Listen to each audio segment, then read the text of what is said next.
Study IQ IAS, अब तैयारी हुई अफोर्डेबल। कल जो यूपी पीसीएस की परीक्षा हुई थी उसे अब रद्द कर दिया गया है। Another paper leak in Gujarat. The Gujarat Panchayat Service Selection Board Secretary announced in a press statement this morning that due to the paper leak, the junior clerk exams have been cancelled. The Rajasthan Public Service Commission cancelled second grade teacher competitive examination 2022 for general knowledge as the paper got leaked on Saturday morning on social media before commencement. जो उतना दिन से preparation कर रहा है उसके बाद अगर जो क्वेश्चन लीक हो जाता है तो वो फ्रस्ट्रेट हो जाता है सर, दोबारा तैयारी करने को उतना मन नहीं करता है उसको। बिहार के एक एग्जाम की बात नहीं है, अनेक एग्जाम में ऐसे मतलब कुप्रथाएं हो चुकी है। उत्तर प्रदेश लोक सेवा आयोग की प्रारंभिक परीक्षा पेपर लीक के मामले में एसटीएफ ने 3 लोगों को हिरासत में लिया है। दोस्तों, ये तस्वीर देश के अलग अलग राज्यों में हर साल होने वाले स्टेट पीएससी एग्जाम के कैंसिल हो जाने की है, जो साल दर साल बढ़ती ही जा रही है। उत्तर भारत से लेकर अरुणाचल प्रदेश, महाराष्ट्र, गुजरात और राजस्थान तक, यानी कि सब जगह यही हाल है, जहां लाखों युवाओं की सालों की मेहनत किसी करप्ट पॉलिटिशियन या ऑफिसर्स की छोटी सी गलती का शिकार हो रही है। हमारे संविधान में आर्टिकल्स 315 से लेकर 323 तक लोक सेवा आयोग के बारे में बताया गया है और यही आर्टिकल्स रीजन है कि देश में एक union and state public service commission establish की जाए। लेकिन कॉन्स्टिट्यूशन के इसी प्रोविजन में जहाँ यूपीएससी आज भी अपने बेहतरीन रिक्रूटमेंट और प्रोसीजर के लिए वर्ल्ड फेमस है, वहीं देश के अधिकतर स्टेट सर्विस कमीशन या तो करप्शन में घिरे पाए गए हैं या फिर इनकॉम्पिटेंट साबित हुए हैं। देखा जाए तो किसी पर्टिकुलर पार्टी या फिर उसकी सरकार के द्वारा ही किया जाता रहा हो, ऐसा नहीं है, बल्कि राज्य में किसी भी पार्टी की सरकार हो, स्टेट सर्विसेज के एग्जाम्स में डिले होना, रिजल्ट्स में बायसनेस का आरोप लगना, पेपर लीक होना और मार्किंग सिस्टम की गलतियों की वजह से कोर्ट के द्वारा रिजल्ट को रद्द करना आज इन एग्जाम्स के साथ जुड़ गया है। ऐसे में स्टेट गवर्नमेंट जहां एक और बाकी की गवर्नमेंट जॉब्स के नोटिफिकेशंस को रिलीज नहीं करती, वहीं दूसरी ओर पब्लिक सर्विस कमीशन के मैंडेटरी प्रोसेस को भी फुल प्रूफ तरीके से कंप्लीट करने में असफल हो रही है, और वो भी तब जब इंडिया डिजिटली इतना एडवांस हो चुका है। ऐसे में आज के अपने इस वीडियो में हम ये देखेंगे कि स्टेट पीएससी एग्जाम्स ने कैसे अपनी डिग्निटी को खो दिया है, इसके पीछे कारण क्या है और इसका सीधा असर एस्पिरेंट्स पर कैसे पड़ता है। स्वागत है आप सभी का स्टडी IQ में। अनुराग पांडे नाम है हमारा और आइए आज के अपने इस वीडियो को शुरू करते हैं। दोस्तों, अगर शुरुआत उत्तर प्रदेश से करें तो बीते 10 सालों में यूपी पीसीएस एग्जाम को किसी न किसी तरीके से 3 बार रद्द करना पड़ा है, जिसमें साल 2015 का पीसीएस पेपर लीक मामला सबसे बड़ा हाईलाइटेड मामला था। साल 2015 में उत्तर प्रदेश लोक सेवा आयोग हर साल की तरह अपना प्री एग्जाम करा रहा था, लेकिन एग्जाम से पहले ही व्हाट्सएप पर क्वेश्चन पेपर लीक कर दिया गया और एग्जाम को ना चाहते हुए भी कैंसिल करना पड़ा। एग्जाम से ठीक पहले इस तरह का पेपर लीक पहली बार हो रहा था और इससे लोग काफी ज्यादा हैरान थे। साल 2018 में भी इसी तरीके से यूपी पीसीएस के मेंस एग्जामिनेशन के दौरान हिंदी के 2 पेपर्स आपस में मिक्स हो गए, जिसके चलते एग्जाम को कैंसिल करना पड़ा। फिर साल 2022 में यूपी पीसीएस प्री एग्जाम 2021 के रिजल्ट को इलाहाबाद हाई कोर्ट ने ये कहते हुए रद्द कर दिया कि इसमें एक्स आर्मी पर्सनल्स को दिए जाने वाले 5% रिजर्वेशन को इंक्लूड नहीं किया गया है और इसलिए यूपी पीसीएस को नए सिरे से रिजल्ट बनाने की जरूरत है। दोस्तों, आपको जानकर हैरानी होगी कि कोर्ट ने जिस प्री एग्जाम के रिजल्ट को गलत ठहराते हुए रद्द किया था, उस एग्जाम का इंटरव्यू 2 दिन बाद ही होना था। ऐसे में ऐन मौके पर रिजल्ट को कैंसिल करने से हजारों लोगों का भविष्य खतरे में आ गया। देखा जाए तो उत्तर प्रदेश लोक सेवा आयोग के द्वारा हर साल कराए जाने वाले परीक्षाओं की स्थिति साल 2015 से पहले भी कोई बहुत अच्छी नहीं थी। हर साल होने वाले एग्जाम को उसके अंतिम रिजल्ट तक लाने में जितना समय लगना चाहिए, उससे कहीं ज्यादा समय लगता रहा है। जैसे साल 2013 की मेंस परीक्षा के टाइम तक साल 2012 के मेंस एग्जामिनेशन का रिजल्ट नहीं आया था। ऐसे में साल 2013 के एग्जाम में बैठने वाले लोग बगैर 2012 के रिजल्ट को देखे ही एग्जामिनेशन में अपीयर हो रहे थे। यहाँ तक कि साल 2014 के मेंस एग्जामिनेशन के टाइम तक भी साल 2012 और 2013 मेंस के एग्जामिनेशन का रिजल्ट डिक्लेयर नहीं हुआ था और लोग 2-2 साल के रिजल्ट को जाने के बिना ही एग्जाम दे रहे थे और यही सिलसिला 2015 में भी जारी रहा। हालात यहाँ तक खराब थे कि साल 2012 के मेंस में मिले नंबर्स को जानने के लिए लोगों को हाईकोर्ट में याचिका दायर करनी पड़ी और आप इसी से समझ सकते हैं कि उत्तर प्रदेश लोक सेवा आयोग की स्थिति कैसी है। दोस्तों, उत्तर प्रदेश लोक सेवा आयोग ही नहीं बल्कि राजस्थान पब्लिक सर्विस कमीशन की हालत तो कहीं न कहीं इससे भी गई गुजरी है। आपको जानकर हैरानी होगी कि राजस्थान के ऊपर आरोप लगते रहे कि वहां पर साल 2018 के आरएस के इंटरव्यू में 40% से ज्यादा कैंडिडेट्स को पैसे देकर पास कराया गया था। आरोप ये भी है कि साल 2018 में सिलेक्ट हुए 200 से ज्यादा कैंडिडेट सिर्फ 7 कोचिंग सेंटर से आते हैं और 70 कैंडिडेट्स तो सिर्फ एक कोचिंग सेंटर से थे। ऐसे में राजस्थान पीसीएस पर यह आरोप लगता रहा है कि वहां पर कोचिंग संस्थान से पैसे लेकर लोगों को पास किया जा रहा है, जिससे कोचिंग का नाम पॉपुलर हो।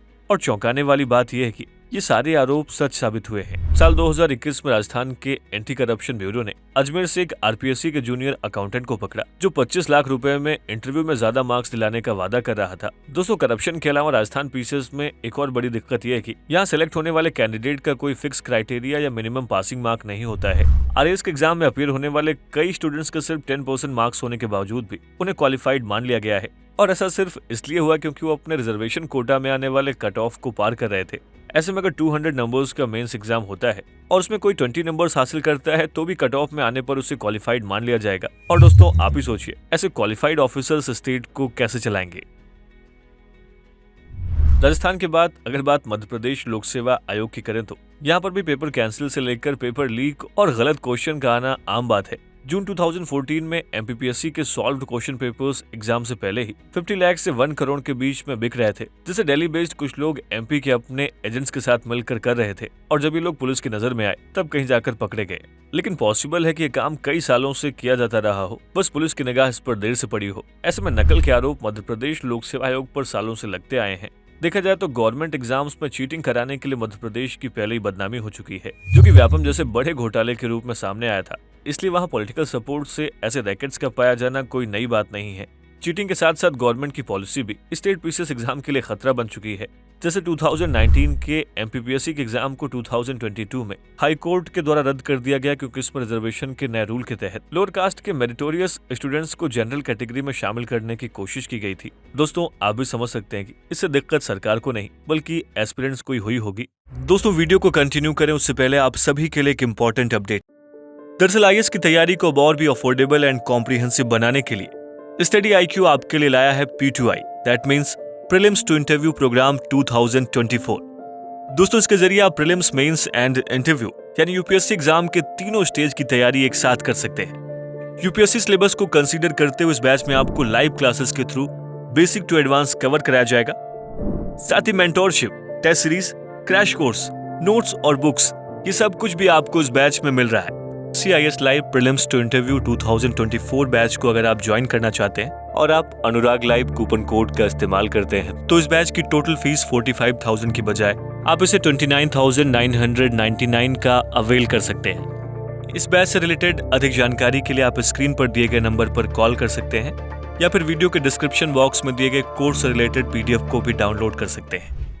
कभी कभी ऐसा भी देखा गया है कि एमपीपीसीएस के एग्जामिनेशन के बाद बहुत से क्वेश्चंस को गलत कहकर उन्हें कैंसिल कर दिया गया है और इस तरीके से क्वेश्चन पेपर में दिए जाने वाले क्वेश्चंस की क्वालिटी पर भी सवाल उठते हैं कि आखिर हर साल क्वेश्चंस कैसे गलत हो जाते हैं, जिसकी वजह से बाद में उन्हें कैंसिल करना पड़ता है और इसका असर रिजल्ट और कट ऑफ दोनों पर पड़ता है। दोस्तों, मध्य प्रदेश से ही अलग हुए छत्तीसगढ़ की भी हालत लोक सेवा आयोग में कोई बहुत बेहतर नहीं है। आपको जानकर हैरानी होगी कि छत्तीसगढ़ में 2003 से 2018 तक यानी कि 15 सालों तक रमन सिंह की सरकार रही और इस दौरान सिर्फ 9 बार ही पीएससी के एग्जाम कंप्लीट हो पाए। 15 सालों के अंदर करीब 6 बार पीएससी के एग्जाम को कैंसिल करना पड़ा। और अब जब राज्य में कांग्रेस लीड भूपेश बघेल की सरकार है तो भी वहाँ की पब्लिक सर्विस कमीशन की हालत में कोई भी खास बदलाव नहीं हुआ है। देखा जाए तो इसी साल आए साल 2021 के पीएससी एग्जाम के फाइनल रिजल्ट के खिलाफ राज्य में काफी विरोध हुआ। आरोप लगा कि छत्तीसगढ़ में हुए पब्लिक सर्विस एग्जामिनेशन में क्वालिफाई करने वालों में अधिकतर लोग अपनी पावर और पहुंच की वजह से क्वालिफाई कर पाए हैं और इसी आरोप के साथ साल 2021 में करवाई गई परीक्षा को लेकर हाईकोर्ट में याचिका दायर की गई, जिससे पॉसिबल है कि साल 2023 में आए इसके रिजल्ट पर इसका असर पड़े और लाखों युवा फिर से या तो एग्जाम देने के लिए मजबूर हो जाए या फिर उनकी उम्र निकल जाए। दोस्तों, इस मामले में बिहार भी कहीं पीछे नहीं है, जहां पिछले साल ही साल 2022 में पेपर लीक की घटना सामने आई थी। बीपीएससी के एग्जाम के दौरान ही अजय कुमार नाम के एक शख्स ने 10 मिनट पहले ही क्वेश्चन पेपर को एग्जाम सेंटर से व्हाट्सएप के जरिए लीक कर दिया था। झारखंड की बात करें तो वहां के state public service commission exam में हुई गड़बड़ी के खिलाफ आवाज ने पॉलिटिकल सपोर्ट हासिल कर लिया है, जिसे लेकर स्टेट असेंबली में भी हंगामा हुआ। देखा जाए तो झारखंड सिविल सर्विसेज कमीशन से लोगों का भरोसा इतना उठ चुका है कि लोग इस कमीशन को खत्म करके स्टेट सर्विस के लिए होने वाले एग्जाम को यूपीएससी के अंदर शामिल करने की मांग कर रहे हैं, जो कि कॉन्स्टिट्यूशनली पॉसिबल भी है। दोस्तों, नॉर्थ ईस्ट में अरुणाचल प्रदेश में भी साल 2022 के एपीपीएससी एग्जाम में पेपर लीक का मामला सामने आया, जिसके बाद अरुणाचल में दंगों जैसे हालात हो गए थे। देखा जाए तो इसी लिस्ट में महाराष्ट्र, गुजरात और तमिलनाडु जैसे स्टेट्स का भी नाम शामिल है, जहां के पीएससी एग्जाम्स में गड़बड़ियां होती रहती हैं। ऐसे में अगर आप ये सोचें कि आखिर स्टेट पब्लिक सर्विस कमीशन की इतनी खराब हालत क्यों है, तो शायद आपको कोई एक जवाब नहीं मिलेगा, क्योंकि इसका जवाब अलग अलग राज्यों में अलग अलग तरह से वैरी करता है। अगर कुछ कारणों की बात करें तो उसमें सबसे बड़ा और मेजर कारण करप्शन ही है, जिसमें छोटे से लेकर बड़े ऑफिसर्स तक कई बार पैसे लेकर एग्जाम में ज्यादा नंबर दिलाने और पहले पेपर लीक कर देने के आरोपों में पकड़े जा चुके हैं। लेकिन अगर करप्शन को थोड़ी देर के लिए भूल भी जाए तो बहुत से ऐसे इलीगल रैकेट्स भी होते हैं जो एग्जामिनेशन पेपर्स को लीक कराने के लिए अंडरग्राउंड तरीके से काम करते हैं और इनका पता गवर्नमेंट बॉडीज और पुलिस तक को भी नहीं चल पाता। देखा जाए तो ये लोग तब पकड़े जाते हैं जब इनके द्वारा कोई बड़ी मिस्टेक हो जाती है और इस तरीके से ऐसे चीटिंग रैकेट्स भी पीएससी के खराब हालत के लिए जिम्मेदार हैं। दोस्तों, हमें यहाँ पर इस पॉइंट पर भी गौर करना चाहिए कि बहुत से स्टेट पब्लिक सर्विस कमीशंस के मेंबर्स ऐसे लोग भी बन जाते हैं जो ऐसी जिम्मेदारी के लायक ही नहीं होते। आपको बताएं तो नियम के हिसाब से इसके मेंबर्स रिटायर्ड गवर्नमेंट ऑफिसर्स ही बन सकते हैं और उसमें भी देखा जाता है कि उनका प्रीवियस वर्क कैसा रहा है। लेकिन दिसंबर 2012 में ममता बनर्जी ने अपने ही कैबिनेट मिनिस्टर के भाइयों को West Bengal public service commission का मेंबर बना दिया, जिससे एक नया ट्रेंड ही सेट हो गया। फिर इसके अगले साल हरियाणा में एक मर्डर चार्ज वाले पॉलिटिशियन को एचपीएससी का मेंबर बनाया गया। ऐसे में हम ये समझ सकते हैं कि कैसे स्टेट गवर्नमेंट और पॉलिटिकल प्रेशर में state public service commission independent रहकर एग्जाम नहीं करवा पाते। अगर अगले कारण की बात करें तो उसमें कहीं न कहीं पॉलिटिकल प्रेशर भी क्लियरली दिखाई देता है। दोस्तों, आमतौर से यूपीएससी में सेंट्रल गवर्नमेंट का उतना दखल नहीं होता और इसके इंडिपेंडेंट एक्ट की वजह से यूपीएससी आज तक इतना स्मूथली प्रोसेस कर पाता है। लेकिन जैसे ही बात स्टेट पब्लिक सर्विस कमीशन की आती है, वहां पर इंडिपेंडेंस होने के बावजूद भी पॉलिटिकल प्रेशर बहुत ज्यादा होता है।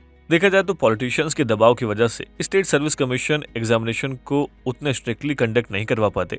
साथ ही पॉलिटिक्स की वजह से रिजर्वेशन जैसे इश्यूज रिजल्ट्स के टाइम पर दिक्कतें खड़ी करते हैं, जिससे पॉलिटिशियंस का तो कुछ नहीं जाता, लेकिन एस्पिरेंट्स को काफी ज्यादा सफर करना पड़ता है। और ये सफरिंग कैसी होती है और एस्पिरेंट्स पर स्टेट सर्विस कमीशन की लापरवाही के चलते क्या असर पड़ता है, आइए उसको भी समझने की कोशिश करते हैं।